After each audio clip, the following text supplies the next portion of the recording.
What is the state of transportation in our state? How are Virginians traveling to, from, and around the Commonwealth? We're about to take a closer look at Virginia's transportation past, present, and future. You're watching VPM News Focal Point. Production funding for VPM News Focal Point is provided by the estate of Mrs. Ann Lee Saunders Brown and by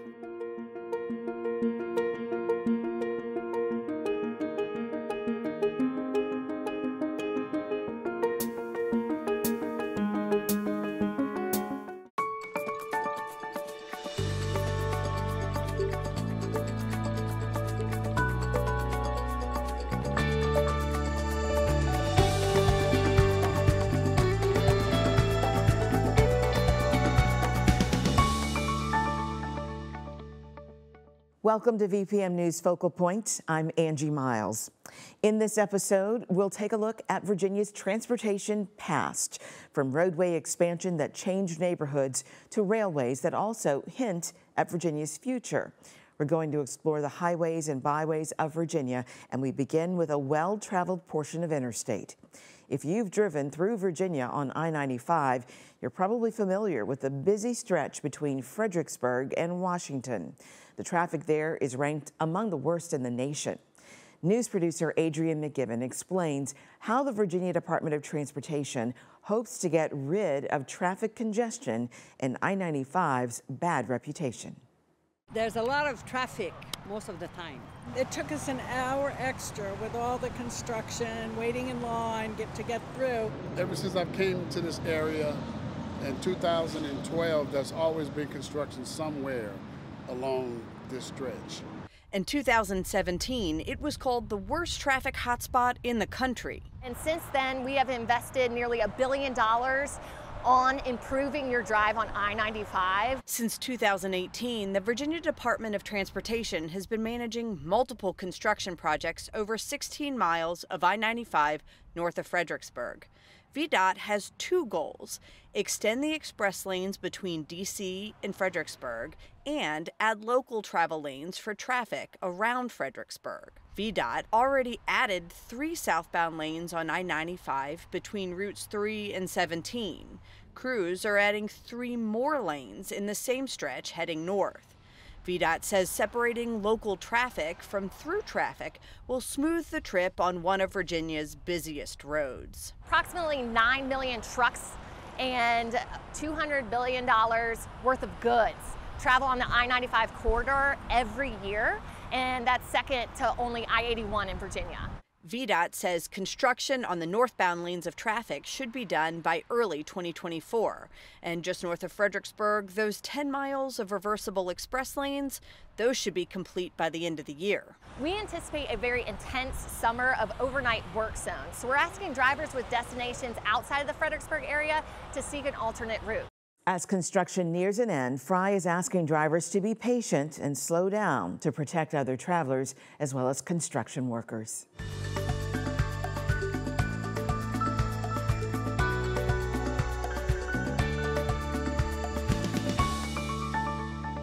Roadway construction is one of the top challenges cited by people of Virginia when we asked them to name their chief transportation concerns. We heard about flat tires because of construction debris, and we heard concerns about hydroplaning because of new sealants being used on the state's roads. What else is problematic?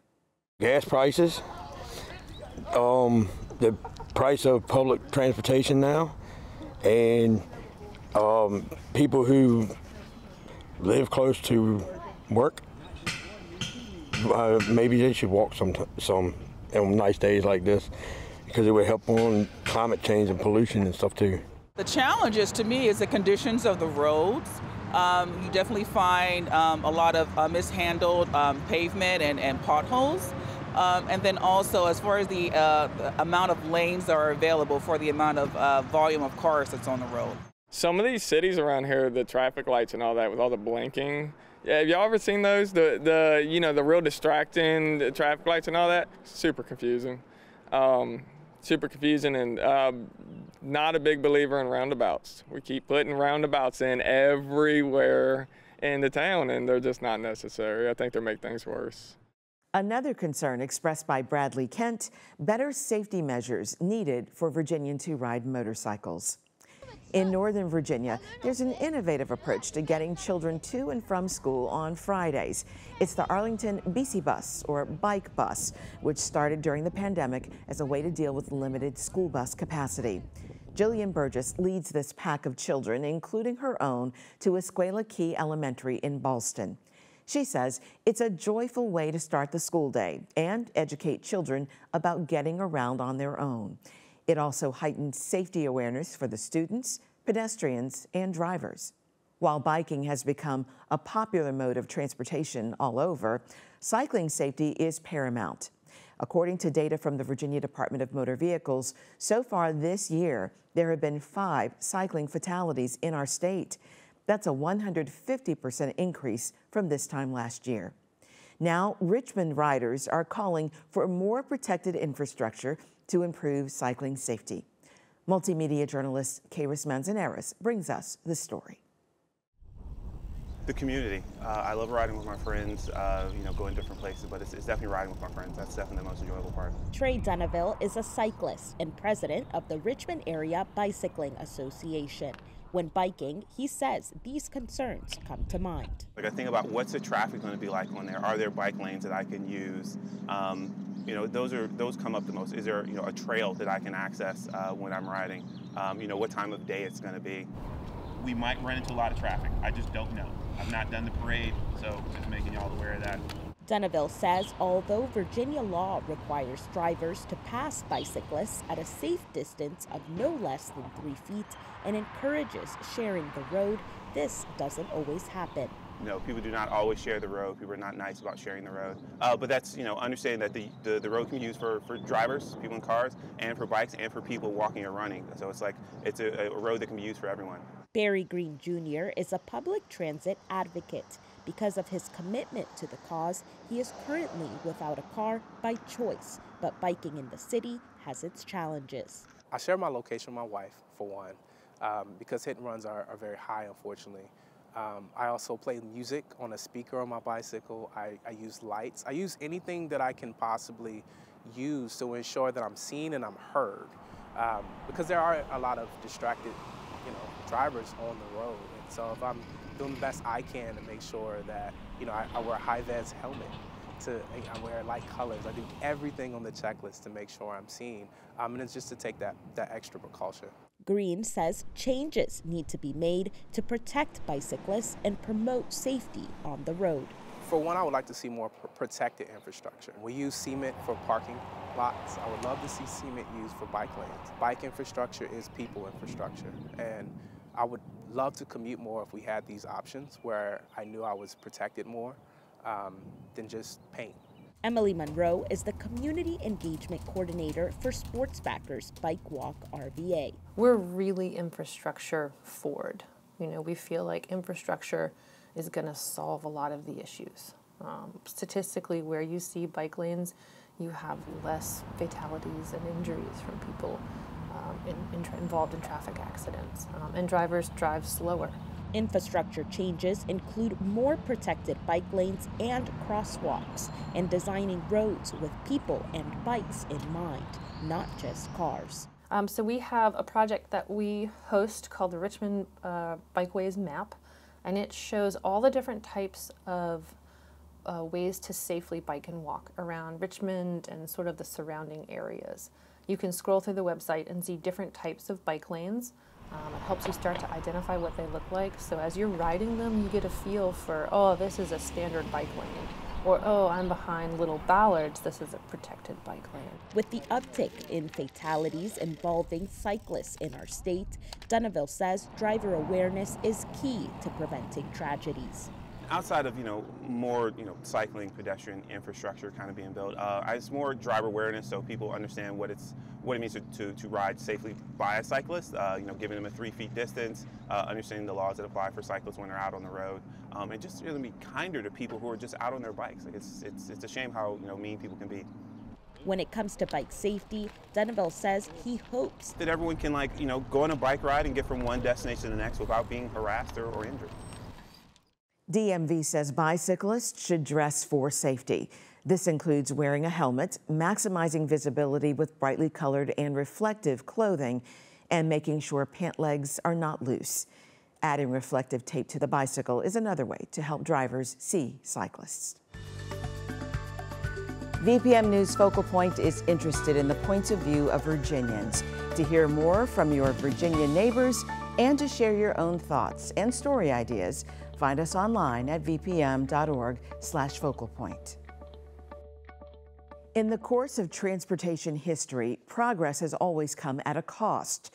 To make room for new roads and highways, the government can use its right of eminent domain to take ownership of private property. Entire communities have sometimes been decimated. That was the case in the 1950s for one of Richmond's most historic black neighborhoods. 70 years later, the city is eyeing plans to reconnect what was torn apart by using a federal grant of more than $1 million. But will this correction be enough? Producer Pam Hervey brings us this report. Jackson Ward was initially set apart from the rest of the city. 300 black-owned businesses, 7 black-owned insurance companies, 5 black-owned banks before 1900. Culturally, Jackson Ward was known as the Harlem of the South. And so the hotels were cultural havens for the Duke Ellingtons, the Ella Fitzgeralds. And so there was a plethora of restaurants and jazz clubs. It was a very festive time. In the 1930s, the federal government began a discriminatory practice called redlining, which designated black neighborhoods in major cities across the U.S. as risky investments, thereby denying black residents certain financial services and the ability to gain wealth. Redlining destroyed the whole Jackson Ward community. Everything was in walking distance, and it was a community, not like it is today. In 1954, the Virginia General Assembly approved the construction of the Richmond-Petersburg Turnpike through the city of Richmond. 390 acres of public and private land across the city were taken, using the government's legal right of eminent domain to build what was originally a toll road. What is now known as Interstate 95, or as it was called then, the Richmond-Petersburg Turnpike, was deliberately placed in the middle of Black Wall Street, Jackson Ward, when only 8 blocks away to the north was a natural topographical ravine known as the Chaco Valley. By the time the turnpike was finished 4 years later, more than 7,000 residents were displaced, businesses closed, and schools demolished, most significantly in Richmond's Jackson Ward, where the highway split the community in half and disconnected families from easy access to stores, libraries, and banks. If you went to school and lived on the other side of the turnpike, you could remain in that school. But if you live on this side, which is north of the turnpike, you had to transfer from your school and go to another school.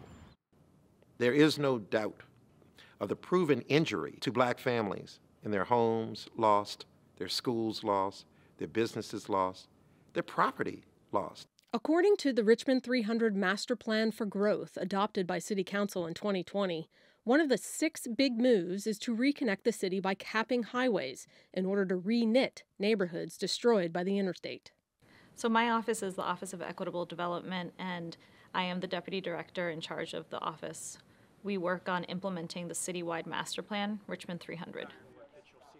Secretary Buttigieg came over to Richmond in December of 2021 to see for himself what the highway had done to Jackson Ward and to hear from community members directly about it. It was during this tour that Buttigieg heard firsthand about the Reconnect Jackson Ward project, a proposal to construct a freeway cap from First Street to Chamberlain over the interstate.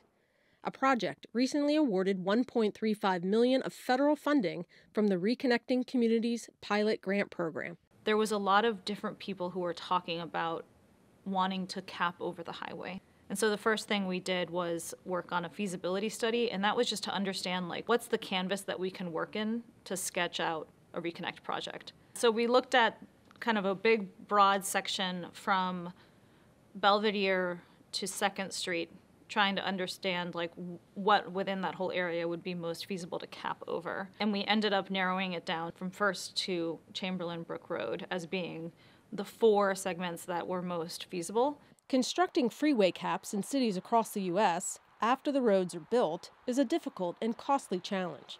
Some believe it to be a worthy investment, as it could provide new green spaces or offer community members easier access to jobs, groceries, health care, and other services. The Lambert family's been in this area since '60, probably before that. My father, Senator Benjamin Lambert, had his optometry practice down here for over 50 plus years. It's fantastic to see, one, the city is really embracing the change into a new era, and two, it's a healing process to help keep the healing from the past going to the future. So my vision is really having a thriving, like a middle class, African-American or minority neighborhood like they have in Atlanta, Georgia, that you can drive through it and it's like, wow, what's this over here? Restaurants and housing. If you embrace it and build this group up and the area up, everybody wins. The community engagement was really robust, and there were a lot of hard conversations. The big thing that was one big theme that community members brought up over and over again was that the project needed to elevate and expand Black ownership, history, and culture. They also talked a lot about reparations to address past harms and how to ensure that Reconnect Jackson Ward and another project we're doing, the Jackson Ward Community Plan for redeveloping Gilpin, how those benefit Black Americans. According to the feasibility study, the cost of the project could be anywhere from $100 million to $400 million. This Reconnecting Communities grant will go to creating more accurate visual representations of what the freeway cap might look like, and will continue the project moving forward. Like, we know the canvas that we can paint within, but now we need to start painting. And that is where the Reconnect Communities pilot program funding will help us to really draw out that vision for the community. But to some in the Jackson Ward community, moving the project into the future still means the city is overlooking the past. A historically bisected section of any city would welcome federal dollars. The question becomes, what would those federal dollars do? And how would they address the past so that we may go into the future together? Jackson Ward will never be the same. It can't be. It's impossible. You can't make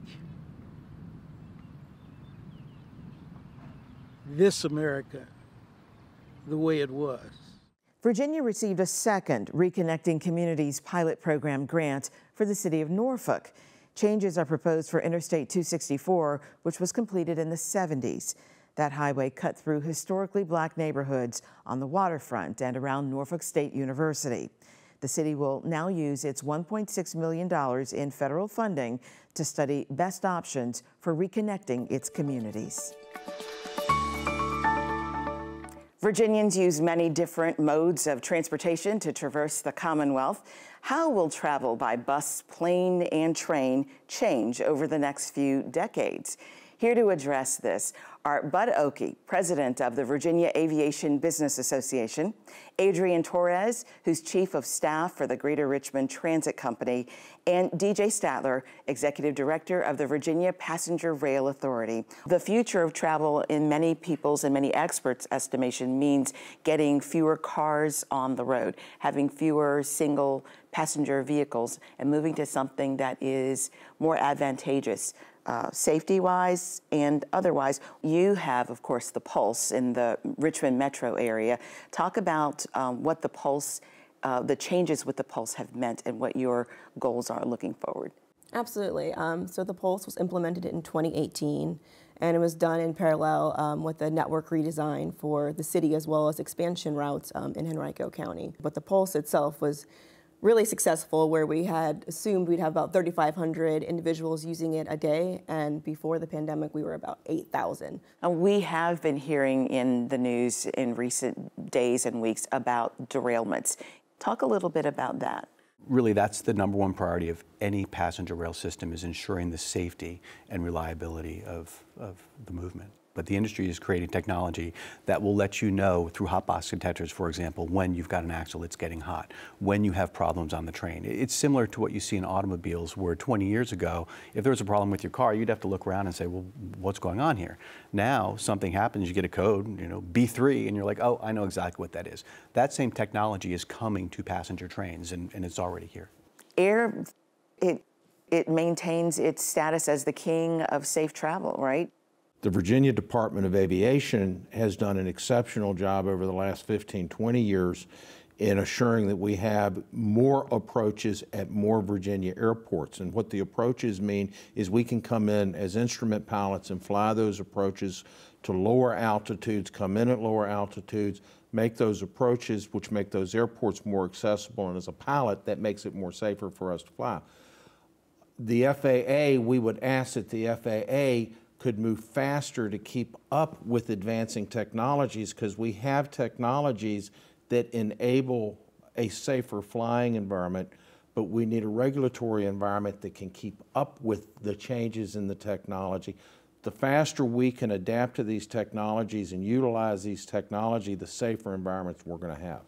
All right, gazing into that crystal ball, looking 10 years, 20 years, 50 years into the future, what are we seeing? So we're three very different modes, but we all need to work together. You can take the train to Richmond, but if the Pulse isn't there to pick you up and take you to your home, you're missing that leg. And so that continued integration, perhaps even one ticket that'll take you from the Pulse to the train, to the airport, that's really the technology and the connection that needs to happen.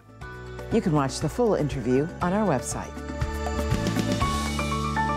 A century after the golden age of railroads, trains are actually considered among the safest and most energy-efficient ways to move people and cargo. In addition to national and regional juggernauts like Amtrak and Norfolk Southern, there are hundreds of smaller short-line railroads. Virginia has several of those, and the largest in the state is the Buckingham Branch Railroad. President Steve Powell shares a little of their history as he contemplates the role of rail for Virginians.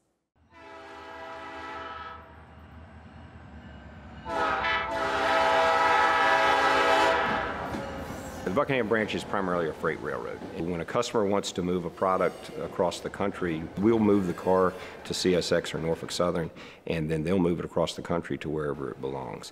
The Buckingham Branch Railroad started in 1988. We ran first trains.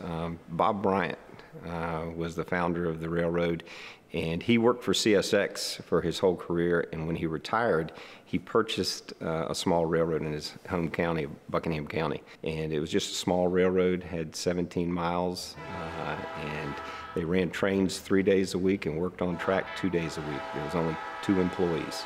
Back in 2005, we acquired the Richmond and Allegheny Division, which was a 200-mile section that goes from Richmond through Charlottesville and Stanton over to Clifton Forge. We've got 2 more divisions. We've got the Virginia Southern Division, which we got in 2017, and then in 2019, we got our Norfolk Division, which is a small section over between Norfolk and Virginia Beach. So we've grown a lot. CSX runs big freight trains across us. Amtrak runs passenger service across us. Last year, we decided to get into doing our own passenger excursions, but yet the demand has been incredible. The tickets do sell out very quickly. You don't have traffic out there. It's not like you've got cars passing by you or people, walking along the sidewalk while you're having lunch. And so you just get to enjoy some scenery that, in a perspective that you don't see, any other way than through the back trails and rails, through the unexplored areas of Virginia. Virginia has a long, long history of railroads. The line that we have that goes between Richmond and Clifton Forge, our Richmond and Allegheny Division, is one of the very beginnings of the C&O Railroad from back in the mid-1800s.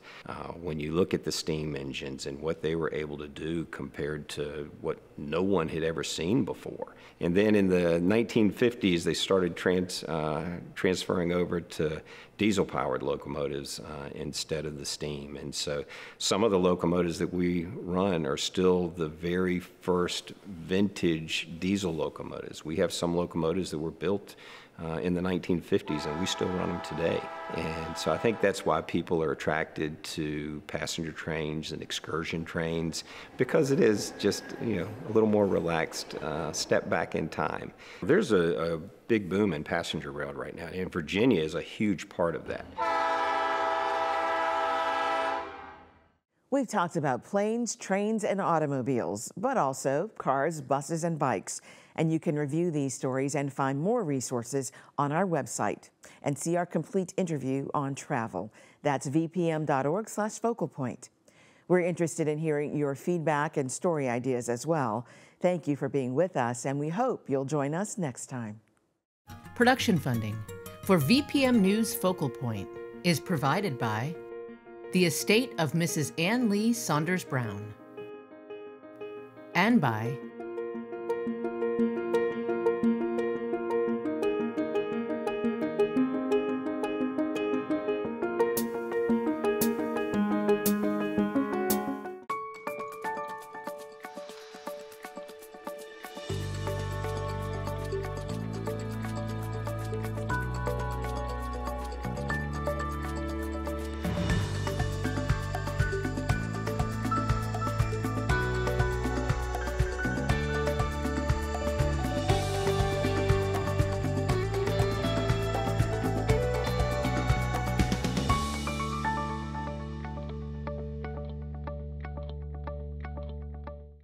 Thank you for watching. Continue to follow Virginia news and stories by subscribing to our VPM YouTube channel.